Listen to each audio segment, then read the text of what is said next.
So it looks like we have a pretty crowded table up here. So I just want to go over a few things and then we'll go ahead and get started. All right, and just to let everybody know, there's refreshments in the back, and there's sodas, there's donuts and coffee. Help yourself. We also have a donation can. We do pay for the room, so if anybody would like to contribute, we appreciate it. And last month we had our forum for candidates for council, and we have that up on our website, and it's also on our Facebook page, Cecil County Patriots Facebook page. Also, we have some literature up here on the table. If anybody's interested, we have some stickers for sale and some, I believe we have some Constitution books. They're $10 each. And also, some of the candidates here have literature as well. And they've placed it around the room. I know there's some in the back, so you know, feel free to walk around and take some literature. And I guess that's it. At this point, I think we'll turn it over to Al. All right, thank you.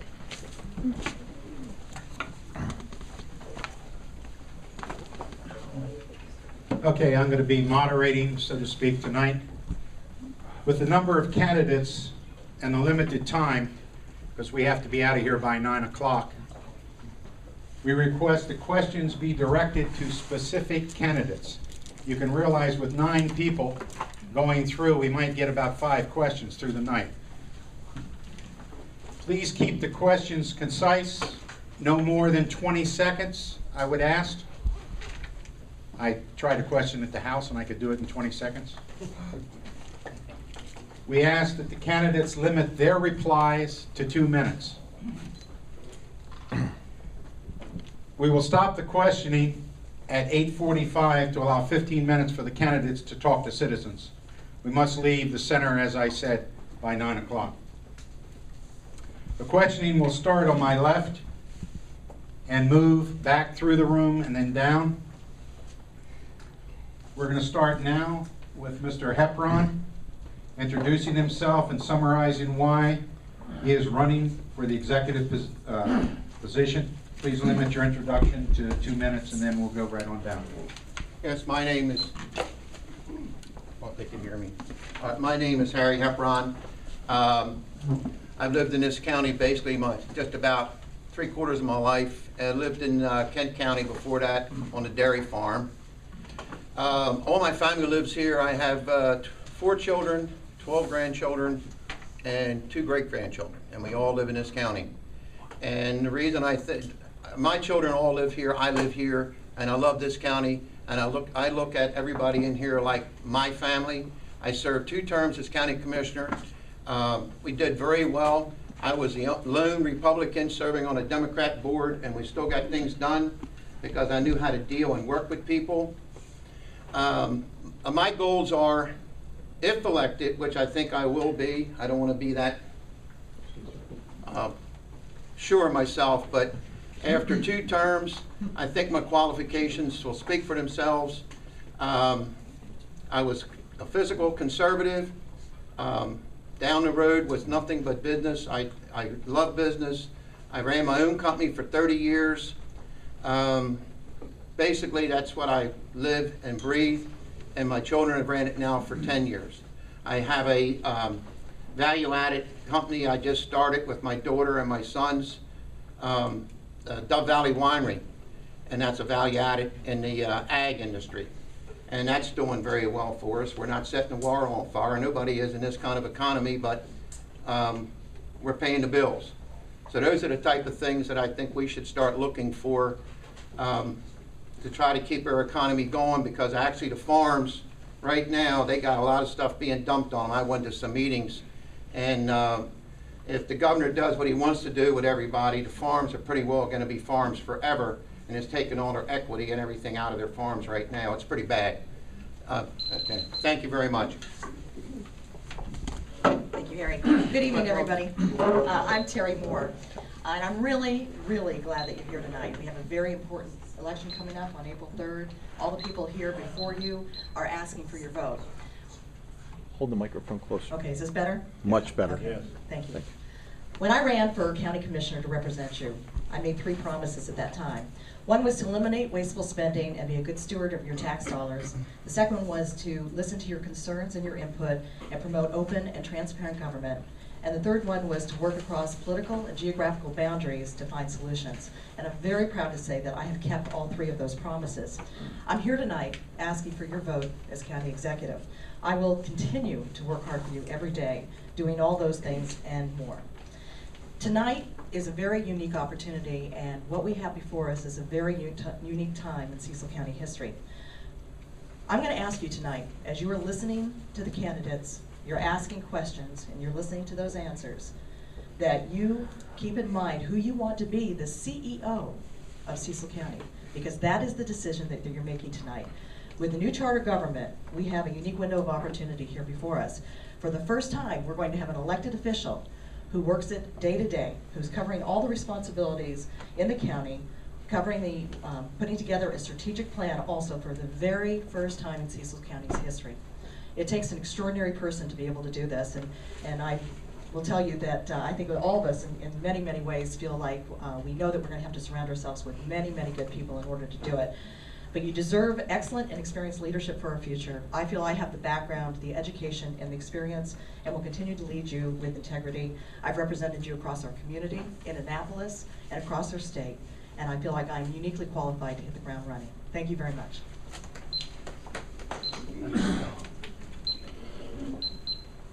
Can you hear me? I'm Pete Pritchard. I was born and raised in Cecil County. All my education was in Cecil County schools. My children have attended the school system in Cecil County and are residents of the county. And I have grandchildren, 4 grandchildren who are also in our school system. And I'm not running for the school board, by the way. But I want to thank the organization tonight that gave us this opportunity to meet with you all. And my feelings are that one of the, probably the major decision in my lifetime was made when the voters of Cecil County decided to go to the new form of government. The second most decision which you have to make is the person who's going to lead and organize this new form of government for the citizens. It's a huge task, whether everybody realizes it or not. It's probably going to take years to get it established and smoothly running. And it's a huge, huge undertaking. Like Terry said, it's going to take a lot of good people. And there's a lot of good people in place to help at this time. But the other thing why I ran, some of you know I have followed the government pretty closely for the last 3 years. And what I've found is that most groups in this county are very, very well represented at the table. The group that's not is the average citizen of this county. And if I'm elected, the average citizen, along with every citizen in the county, will have someone at the table that will recognize their needs and work very hard to help them with them. Thank you.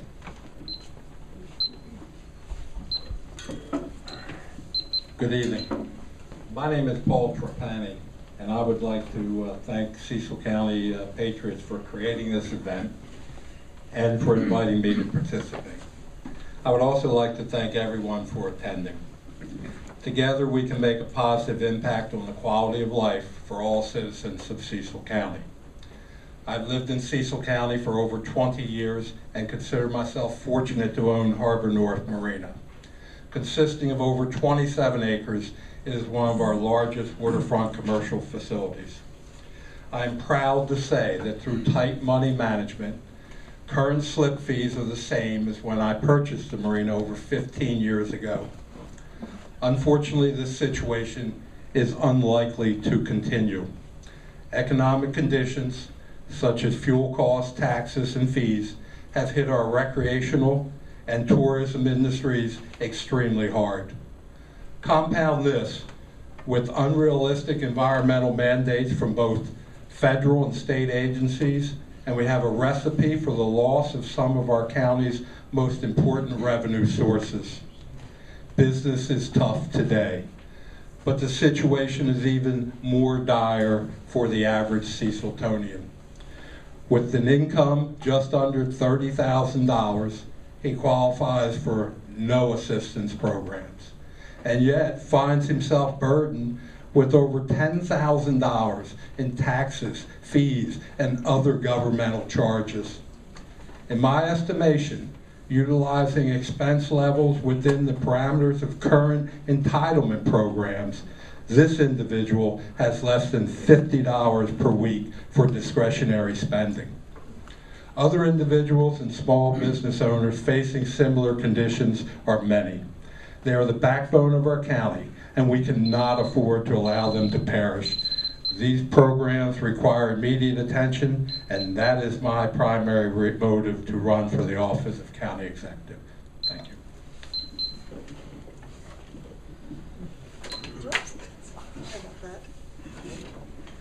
Good evening.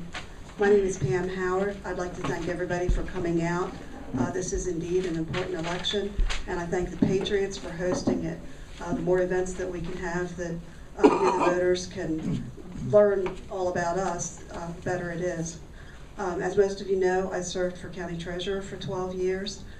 Prior to that, I worked for the county in the treasurer's office as an accountant for 8 years.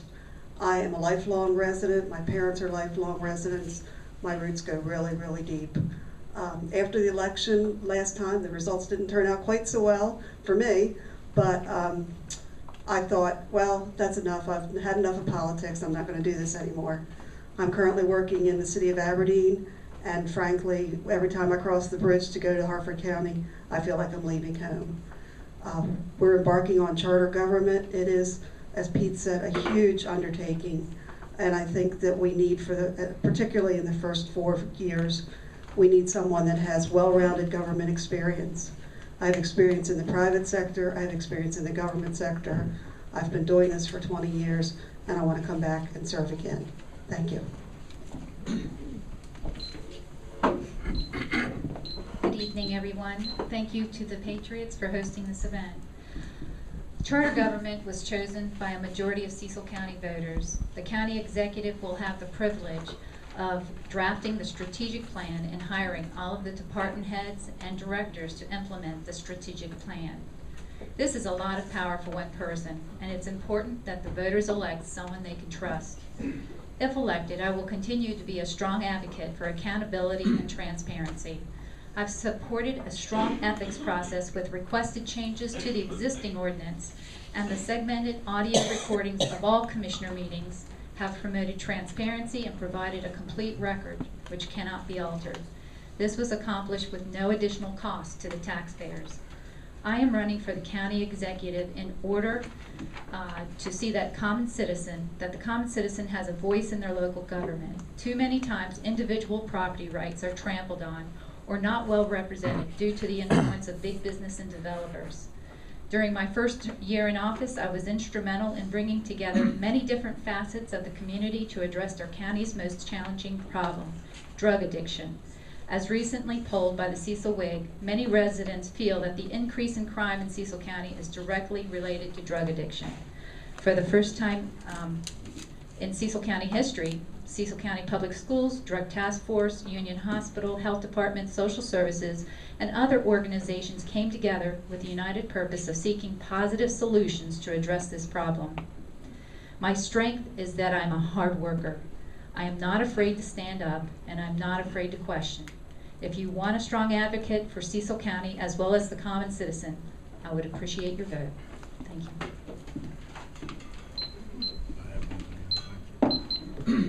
Are we on? I guess we are. My name is Richard Boyle. I've lived in this county just about my entire life. I was educated in the Cecil County public school systems. I'm married to a lovely wife, Renee. We have 2 grown daughters who are both successful in their own right, and we have 4 grandchildren. The reason I am running for county executive is because I want to see change brought to Cecil County just as our voters voted for in November of 2010. My first concern is that our charter is implemented properly, so it is a proper government by the people and for the people. Charter can be a wonderful form of government, but it must be properly written and it must be administered by the proper people. If you don't have those 2 ingredients, then we're going to have mediocrity, and that's why I'm running. I do not want to see mediocrity. Cecil County is my home. I love it here. It's a fantastic place to live, What I would like to see are more jobs in Cecil County. It's a shame that 53% of our workers must leave Cecil County every day to find a job. I would like to do something about that, or I plan to do something about that with our infrastructure along Route 4995, and I believe we can do this, and we can attract new business. And that's what we've got to do as a county government. I testified at our budget hearings for county commissioners for some 16 years. The first 13 of those years, our tax rates were raised by double digits. That must never happen again and will not happen in my administration. I must commend our current commissioners for respecting constant yield rate for the past 2 years. That's the first time this has been done in my probably 35 years, to my knowledge. So that's an attaboy, guys. I plan on identifying waste and cutting out waste in our government. My background is General Motors. I worked at General Motors in Delaware. I worked there for some 37 years. I became a supervisor for the first time when I was 21 years of age. And I worked as a general supervisor for the last 20 years of my career. I was responsible for cost reductions, which I did. I plan to run Cecil County as a business. Please check my website, electrichardboyle.com, for more info. I thank you very much.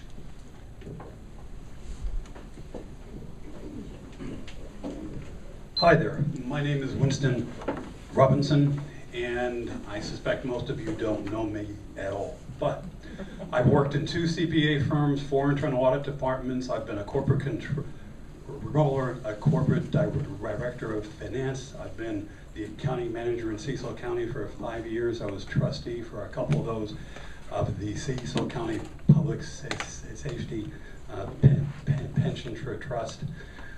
For 10 years, I've worked in 2 different sequences at the city of Wilmington. Part of it as finance manager collecting taxes. Someone has to do that. And for the last 6 years, I've been senior financial officer there.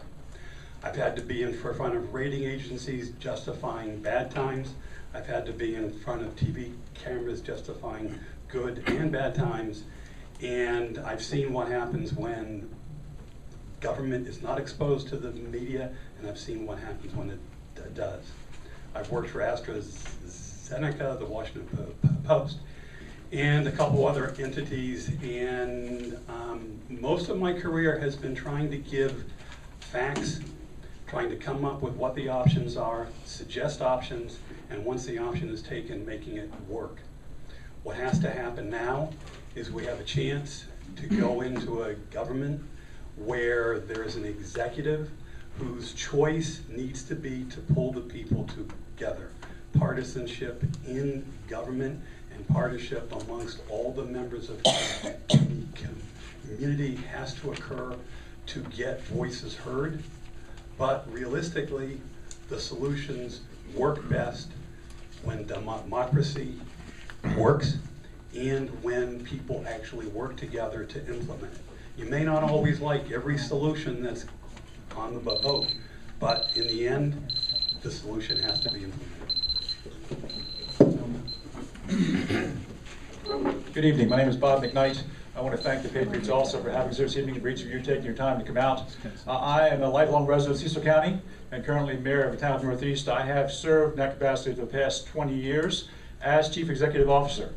The county government will be that type of government. Charter government is what each of the towns operate under. I have 20 years experience in that seat. We have a great opportunity here to change the way we do business in Cecil County, and I want to be part of that. I'm running for the county executive because we can make a difference, because we can make a change, because we have a tremendous opportunity to do that, and I have the experience, and I appreciate your support. Thank you very much. Thank you, candidates, and I thank you also for staying within the 2 minutes.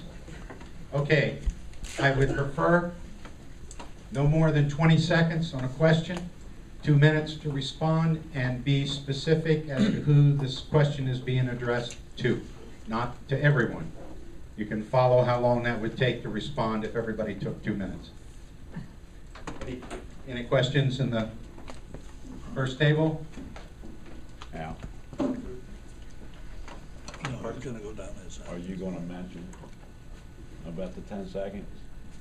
Oh, yeah. Reply. When the candidates are speaking, I've asked Dave to raise his hand at 10 seconds so we don't catch you in the middle of something.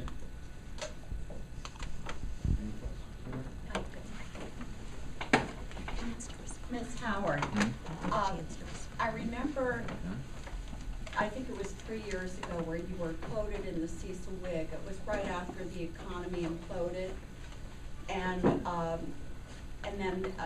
it has nothing to do with me. My home is paid in full. I want to clarify that up front. And you were commenting on people whose properties were being sold at auction, or whatever the issue was, for failure of payment of their tax bill. And your comment was essentially, this is what happens when people don't pay their bills.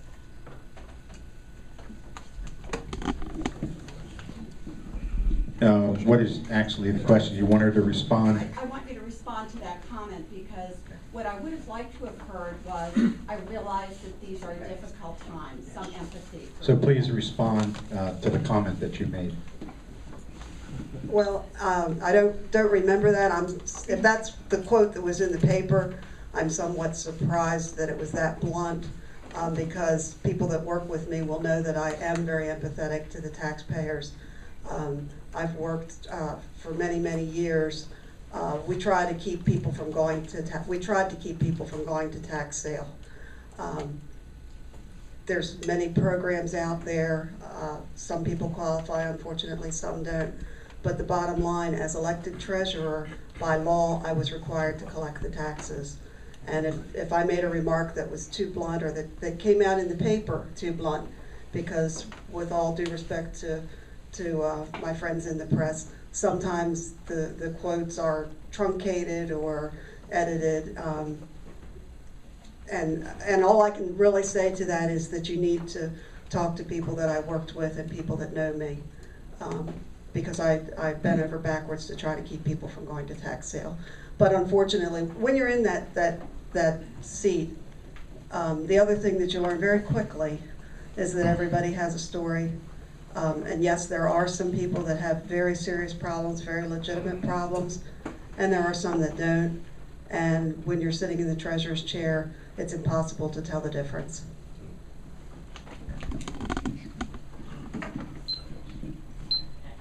I appreciate your comment about the misquotes in the paper, because that does happen frequently. I know.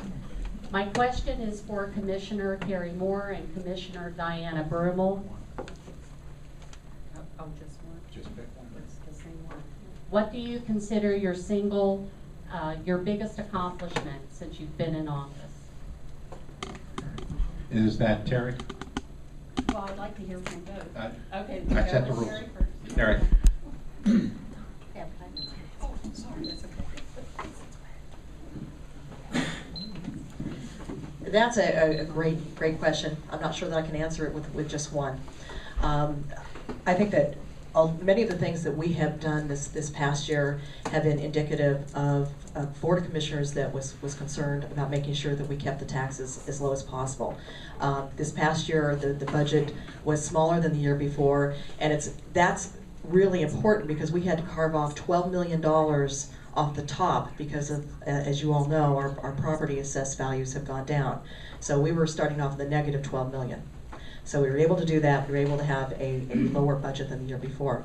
One of the things that, and we've done that as a group, and there are many things that we have done as a group. Single-handedly, one of the probably something that I'm very excited about has been the Citizens Corner. We started in December. I had felt like there was a disconnect. In our public meetings, we do have the time to stand up and make a public comment, but it's not an interactive session. There's a lot to be lost when you don't have an opportunity to dialogue. So I created the Citizens Corner. It's at 6 o'clock on the first and third Tuesdays, right before our commission meeting. And it's an opportunity to come in and ask the commissioners any questions you want. It's an opportunity to share your ideas, your concerns. It's just an opportunity to dialogue, and there's a lot of good information that comes out of it. The very first one that we had, I didn't hear this person, but someone who saw this person exit the building said that they had learned more in 45 minutes than they had in the 4 years that they've been watching county government, just from that session. So there's an opportunity to be a very positive thing in a very informal way, and I'm very proud that we were able to open that up to people. I would like to ask Terry Moore what her management experience is and will qualify her for the job. My management experience is quite varied. I have almost 2 decades of senior level experience in managing people and organizations. I have an extensive background in serving the public. I used to be the executive director of the Cecil County Chamber of Commerce with over 600 members, entirely responsible for the budget, for membership recruitment and retention, for publications and communication, for interface with officials on all different levels. Before that, I have been a small business owner. So I know what it's like to be very, very frugal. I didn't manage or supervise anybody then. But prior to that, I was a fiscal analyst and legislative analyst. And in both positions, I supervised a number of people. I'm a real strong believer in pulling an excellent team together. When I was at the chamber, we had a lot of things that we needed to change in terms of the way the things that were being done. And we were able to do that, and I was able to assemble an excellent team that worked very hard together, put all of our efforts together to do what was best for the business community and what gave more benefit for the membership for the business community. So I'm a big believer in working together, assembling people who are much smarter than I am around me to make a successful organization. Okay, I'd like to ask you a question of current Commissioner Mummel. What do you think your best accomplishment is since you've been Commissioner?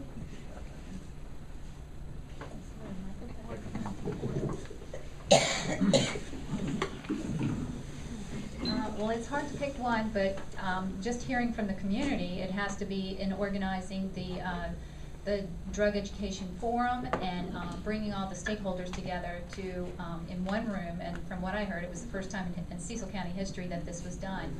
And from that, we held 2 forums, and we've had workshops, and we're going to have ongoing workshops. I'm also working with the Drug Task Force to get legislation on the county level nuisance laws, and working with the state delegation to also address ways that we can implement more effective drug treatment.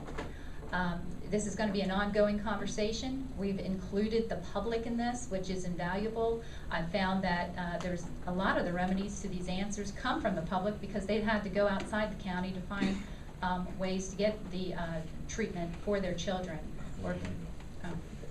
No, just move it closer. Oh, okay. Nobody can't hear it. So, you know, and feeling that the process is open and fair, and that they can have a voice is, I believe, bringing people out and participating. So that would have to be my biggest. My second would have to be, yeah, well, just transparency. I have, that was my campaign, part of my campaign platform, and it's imperative that we have a process in place that the public can go to and know exactly what's happening. It's not altered stories in the newspaper, but actually what's happening, and it's a complete record. Okay, well that's about it then.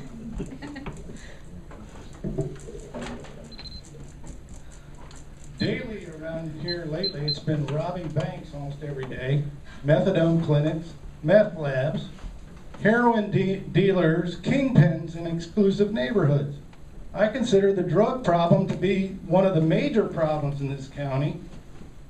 And this question is for Terry Moore. What is your plan to reduce and/or eliminate this problem? I've been going to the meetings. I've been seeing one of the commissioners there a lot, but I saw you at one drug and alcohol meeting. We won't have to worry about business in this county if we don't straighten out our drug problem. We've got a big one. It's all over this county. Everybody's worried about the real estate. You're not going to have to worry about real estate if you don't straighten out the drug problem. Yes, sir, you are completely right. And that drug problem leads to enormous crime, and it's not just a citizen's perception of that. That's what our sheriff's office tells us, that our drug problem is leading directly to increased crime. And you're right, that is something that we have to do about it. I have been working with the hospital, our health department, as well as our social services department for a long and short-term solution to this, because until we get rid of the root of the problem, which is substance abuse, we're still going to continue to have that. So we have to deal with the reasons why people are taking drugs and eliminate those. You and I were on a subcommittee together where we did exactly that. Where we talked about possible solutions. We identified the goal and objective. We put together the objectives and 2 action plan to meet those objectives. That process will continue and will be a community-wide process. But you're absolutely right, and it's more than that. It affects every single facet of our community. I spent time with the Cecil County Pregnancy Care Center, listening to the number of young mothers that are addicted to drugs and how they deal with that, and then their newborn children are born with an addiction. It affects our ability to keep jobs. If you've got people who have a substance abuse problem or an alcohol problem, they have absentee problems. So that affects our ability to have a qualified workforce and attract good employers to our area.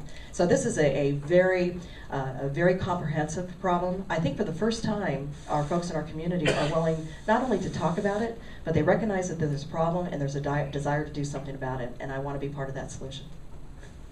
Okay, I would hope that the other candidates get asked questions. We do have, as was said, Citizens Corner, so the ones who are presently serving can be questioned on the first and third Tuesday directly. Thank you. All right. Thank you. This question is directed to Mr. Boyle. I know you're familiar with the constant yield calculation and how that works.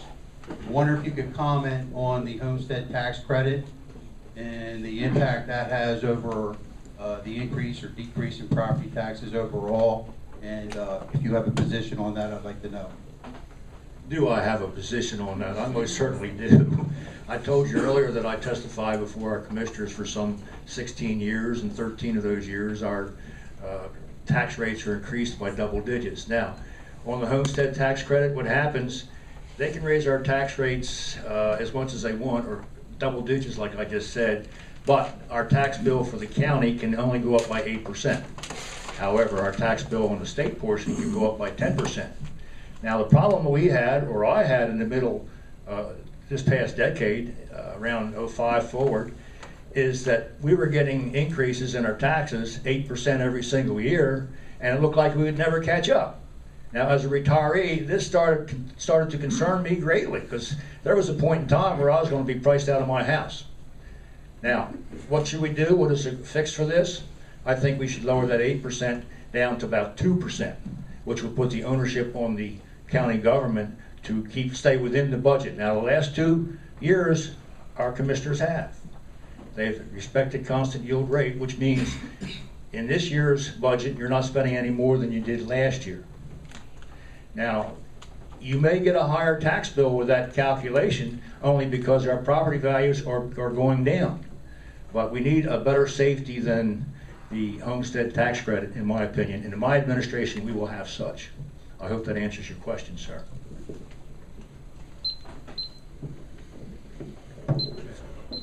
Good evening. I am directing this to all of you because one of you is going to be becoming county executive, but I will say who this question is for at the end. I want you to really listen to what I'm saying, because when you do become county executive, something needs to be done about this. I am a federal civilian. I'm a contractor operation representative. I'm also in BORSA, Operation Resource System Analyst. As a federal civilian, when I'm dealing with a contract, I have to fill out a financial disclosure form. That means that everybody knows exactly what stock options I have, what real estate I have. I understand that the commissioners need to fill that out too. However, there's a check in the process for me. There's actually someone looking at that to make sure that the decisions that I'm making, I am not financially benefiting from. The question, Commissioner Brumel, is in the new formation of our forum, what checks and balances are you going to have in place so that people are not able, the commissioners are not able to vote on things that they will financially benefit from, and the extension to volunteers and also our Cecil County lawyers. Thank you. Great question. As most know, I am a strong advocate for ethics reform, and we're only as good as the process that we adopt, and it has to be a majority of those commissioners that adopt that ordinance. Currently, we don't have disclosures requirements for our attorneys who represent the county. We don't have disclosure requirements for the Ethics Commission members. Last year, we had disclosure requirements on the short form, which meant minimal questions for our volunteers. And I'm advocating that we put that back into place. It's up to the majority of the board to make these changes. And I've been very vocal about implementing and putting those changes in place.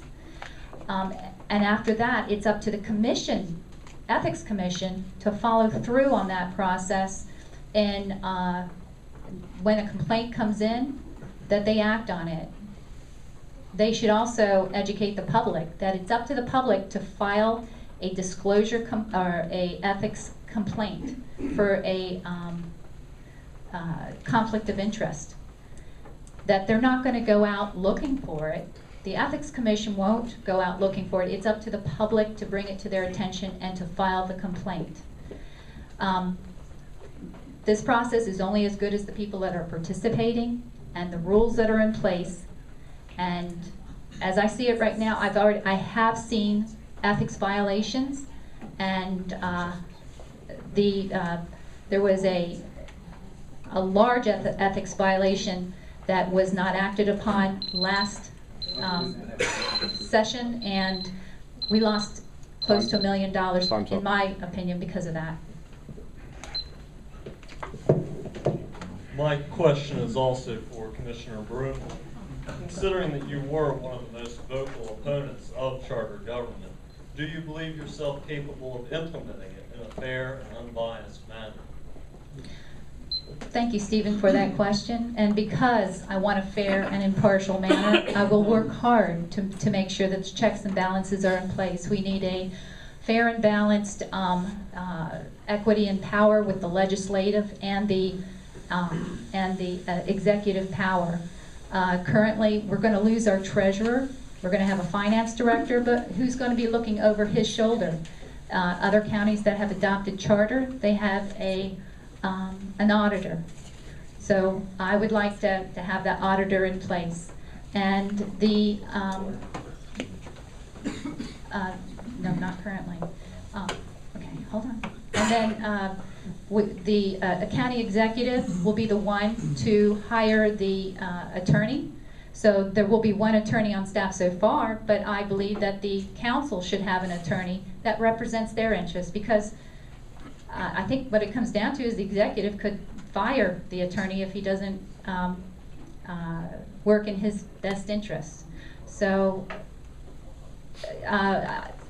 while I was an advocate for Code Home Rule, because I think there was a more balanced approach to power that way, and it was cost neutral, this is what the voters voted for, and I think that we just have to put the checks and balances in place to make it the most progressive, the most fruitful form that we have. Thank you. I have a question for candidate Will. You are applying to run $150 to $175 million business known as Cecil County government.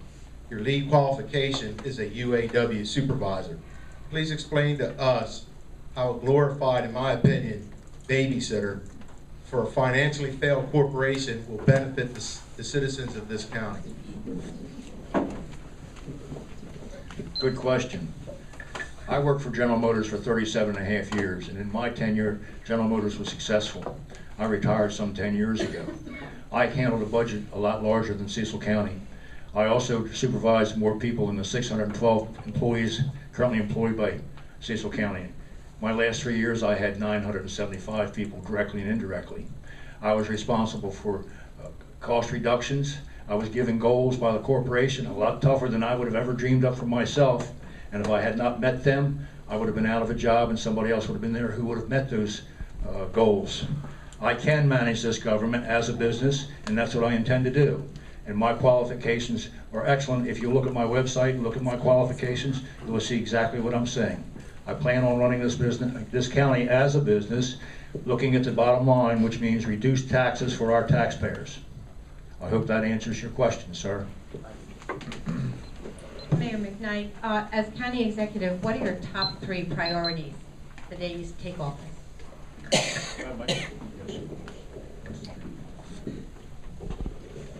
Actually, I can sum it up in one priority. My priority would be to establish a functional and stable government. We found in the Northeast, with that type of government in place, things get done and things change quickly and more effectively. The charter calls out for the government to be more responsive, more efficient, and that's what this government needs to be about. So my top priority will be to establish that government. After that, my priority will be to allow the current county employees to actually do their jobs, to find the have support and the ability to do their jobs. With those things in place, we'll find things we'll get better quicker.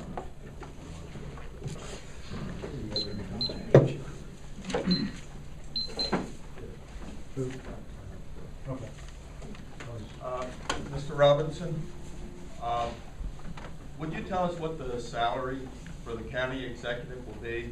And do you feel that is a competitive salary to attract the quality people we need to be executive for Cecil County? Is this on? Yes. I think it's about 95,000, which is actually less than part of what I've earned. It doesn't say it's exactly what you get. It says it's no less than. There's 10 people, of which 9 are up here. I suspect at least one of them, and I suspect half of us have the type of managerial background that we need. I suspect all of us have the concern for the citizenry that we need. And I think that one of the major things is it doesn't matter what a person's being paid, it's what they get done. The government is not a business. A business is there to make a profit. A government is there to deliver services. It doesn't matter if the snowstorm happens, it's a matter of whether you get the snow out of the way so people can go to work. It doesn't matter how many cops you have, it matters how much crime is reduced and whether it works. Therefore, part of what always has to be done is who the individuals are that are put in charge and what the citizens want. And if they judge they got it. Taxes can go up or down. If the services aren't there, they will ask for more. If you're able to efficiently deliver them, then you can cut taxes and fees. Christopher Diebold, District 5. Mr. McKnight, as we embark on a very important transition period to charter government, I would like to know what you feel in your current position as mayor and head of a charter government, what benefits you'll bring to the table that the other candidates don't have. Chris, 20 years experience. 20 years experience of running a government, overseeing the operations of the government, forming a budget, working with employees, overseeing employees. In short, 20 years experience.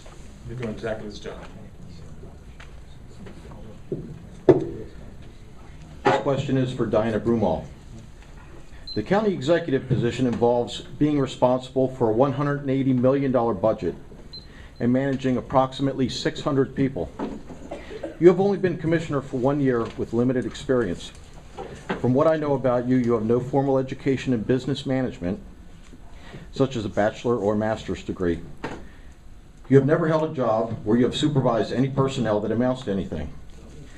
I've never known you to hold a job that paid over $40,000 a year. The decisions that you have made as a commissioner may have put us in legal jeopardy. There's a pending lawsuit over your decision to take property rights away from York Building Products down at Carpenter's Point. That lawsuit alone will cost taxpayers in excess of $250,000. It is inevitable that at least 2 lawsuits will be filed against the county on decisions that you have made in reference to the meth clinics. And the county spent over $200,000 fighting ARCA, a group that you represented in a fight against the artesian water. Time's up. My question to you is, with all that being said, what is it that qualifies you for this job? Well, each of those lawsuits that you've mentioned had to do also with representing in the best interest of those two issues. Artesian, I think it's played out that that was the right decision, that I was to, it's okay to question what was in the agreement. The details, I always say, the devil's in the details, follow the money.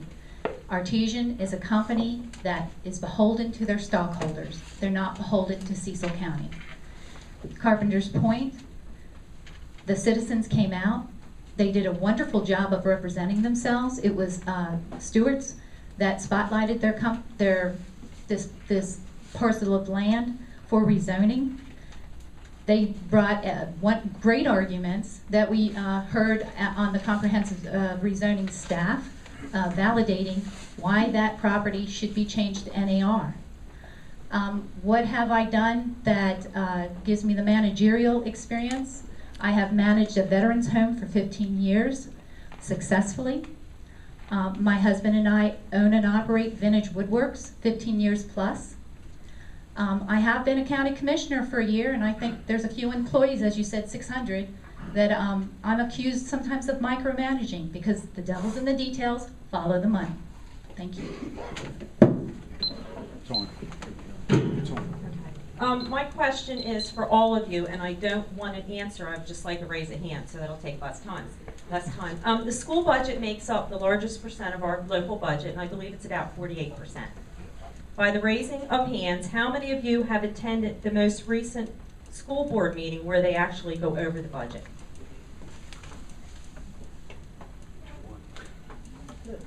There were 5. So you've been to 1 in 5. Okay. Anybody else, Terry? Anybody else attending the school board meetings? Okay. Thank you. Okay, we went through, and I noticed not everybody's been asked a question, so I'm going to ask the question, since I'm in charge. You have 1 minute to answer this question. Our budget is faced with a $600 million estimate on WIP from the federal government, an executive order from the President of the United States to clean up the bay. We also have Plan Maryland. How do each of you intend to deal with this great increase in the budget cost if these go through as is expected? Let's go right to left this time. My right.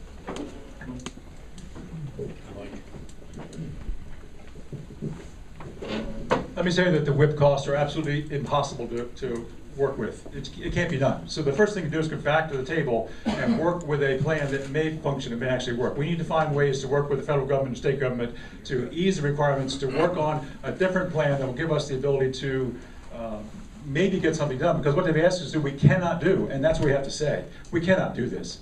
It just will not work.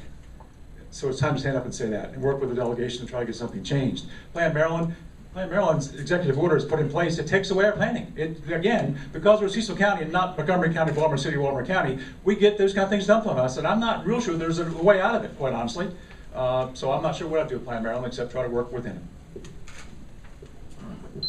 it.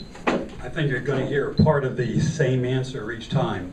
Basically, in most instances, taking away local options, which is what the county has in its planning, is not realistic. It ends up being, and one of the things that was mentioned is, even if it was a good idea, it ends up going into a bureaucracy in Annapolis and Baltimore, and it ends up, you wait 6 months for an answer, and the answer, a good bureaucrat will say no, because that's what a good bureaucrat does. But it needs to have innovative thought and solutions. My own feeling is that if the state is convinced by all the counties that they should lay out the outline and the framework in which the goals should be met, and then the counties are left to implement them over a series of times, then the counties will be able to come up with a solution that fits us. We are part agriculture. We have 1 or 2 corridors that are industrial. We can focus our solutions on the 2 areas with 2 different solutions. The first part of the question, I think it is impossible to implement what is expected of us to clean up the bay. Therefore, we've got to make that known. We're not going to bankrupt the county, let's face it. we've got to make that known and use our legislators to go to Maryland and also on the federal level to communicate that fact. The second part, Plan Maryland, I think there are parts of that that we can use to build our infrastructure along Route 40 and I-95, as in, I understand Plan Maryland. We develop around current municipalities. We're supposed to expand where we already have our growth. So what I would do, I would try to build my infrastructure down Route 40 and I-95 using Plan Maryland to get the grant money that we can to build those portions that fall within the guidelines of such. And that will simplify our total goal, which is to develop our infrastructure in the corridor from Susquehanna to the state of Delaware. So I see the hand going up, so I'm out of time. Thank you very much. There's no doubt that we have a number of challenges with the, in my opinion, it's a real arrogance of power from the state level down. When I was a legislative aide, I thought there's no reason I would want to be state senator or delegate because you're outnumbered. But what you can do is you keep the conversation going, you keep bringing them to the table, you keep coming up with solutions. With the WIP plan, there are ways that we can implement volunteer programs and equate value with that. I wouldn't advocate implementing these programs and spending tons of money. The science is faulty. We don't have any proof that the things that they're advocating from us are going to work. And the other thing, with thinking outside the box, we just supported joining the Rural Coalition. We need to have a stronger voice in Annapolis. We're going to hire a lobbyist that's going to help us to strategize and have another seat at the table. With the, along the same lines, I feel like the toll issue belongs in this category as well. And because we had a seat at the table. Okay, that's it.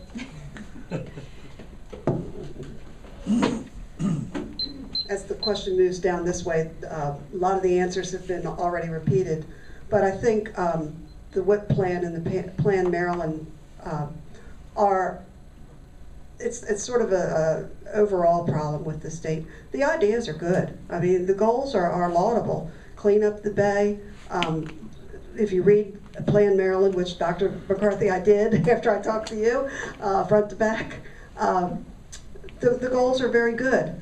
But what happens is somewhere between setting the goals and implementing them, state bureaucrats get involved and all common sense goes out the window. So I think we've got to address it from many fronts. We've got to continue to try to work with our state legislatures and at the local level and find ways that we can deal. You know, as Diana said, we're outnumbered and we always will be. But we have to work together and try to find common sense, workable solutions.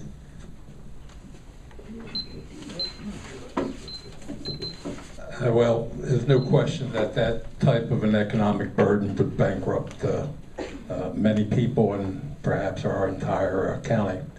The unfortunate thing about the cleaning up the bay, and as a marine owner, I'm very sensitive to some of the policies that have been orchestrated. They're unrealistic, they're very expensive, and they don't address the true issues. The other problem that we have is it's easy for the federal government and the state government to give us mandates when they don't follow them themselves. It's easy to tell us what to do. It's time for them to do what they are asking us to do best. And the primary example, if you remember in the oil spill that we had in the Gulf, the initial response was to send in dispersants, to send all the oil to the ground. And that is the biggest violation we could possibly have, and we can't do that, of course.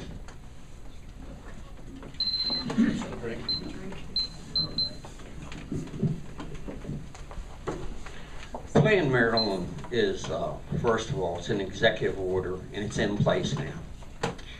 What we have to do in this county is we have to figure out a way to work within that executive order so our businesses and our industries can move forward. We can't fight them. If we fight them, every time we fight them, we're going to lose. So what we have to do is come up with a plan to work within those guidelines that have came down from the state and hopefully move our county forward. Maybe not in the way we had hoped, but continue to move it forward. the watershed WIP. All the rules aren't out yet, all the guidelines are. You know, I've heard people come into the commissioners meeting and throw these huge numbers out that would bankrupt this county 3 times. Let's wait and see what gets directed, and then we'll have to work to get the county through it. How many of you have heard of Plan Maryland? Very impressive. How many of you have heard about the wastewater implementation plan? Okay, excellent. What we did, and this is not what we're going to do, this is what we did. We boiled it down to the cost per household. The wastewater implementation plan, $600 million, is not relative to folks in larger counties that have multi-million dollar budgets. What we did is we drilled it down to a per household cost. And in Cecil County, the cost of the WIP plan would have been $2,000 more in taxes per year for every household. Obviously, that's ridiculous, and that was something that we were not going to do. So what we had to do is we had to make sure, we had to boil it down into something that people can understand, because folks, quite frankly, we all want a clean bay for a number of reasons. It impacts our quality of life, it impacts industry, and so we have to make sure that we can work with both. Thank you. Ditto, ditto, ditto. Actually, it would be impossible. There's no way we could do what they want us to do on the WIP program. And I've been out there talking, and the Plan Maryland, I think we can probably work with that, because their growth, it wants to be in the northeast quarter, the west end of the county anyway. So we got 2 towns down here, hope you don't mind me saying this, Bob, Northeast and Perryville. And that's where we've been planning for the growth over the years anyway, to come out and grow that way. So I don't think that would be unreasonable. I think we could work with that. But whoever comes up with those numbers that say we owe this and we owe that, that's it? I can keep going? No, keep going. That's, I heard something go off. That's totally, that's totally impossible. And by the way, I've been talking to some farmers, and some of the stuff they want to throw down on them is absolutely insane. They want to meter their water. Can I go on a little bit? They want to meter. They only give a dairy farmer so many gallons of water, and for their cows, for the herd. And now they want to charge them. This is what they're planning to do. They want to. Thank you. Finish your sentence, Harry. Well, they want to charge him for the overage. I forget the number they allow this one dairyman, and what they want to do, they want to meter the water and charge him for his own water for anything overage. And I don't know how they can ever even dream of doing that. But this gentleman knows what he's doing. He's went to a lot of meetings. Also, on my farm, I'm going to have to pick up all the manure from all the cattle so they can go in the stream. That's going to be exciting. Okay, yeah, I'll send June to do it. Okay, it's 8:03 by my watch. Let's take a 5-minute break. Thank you, Jesus.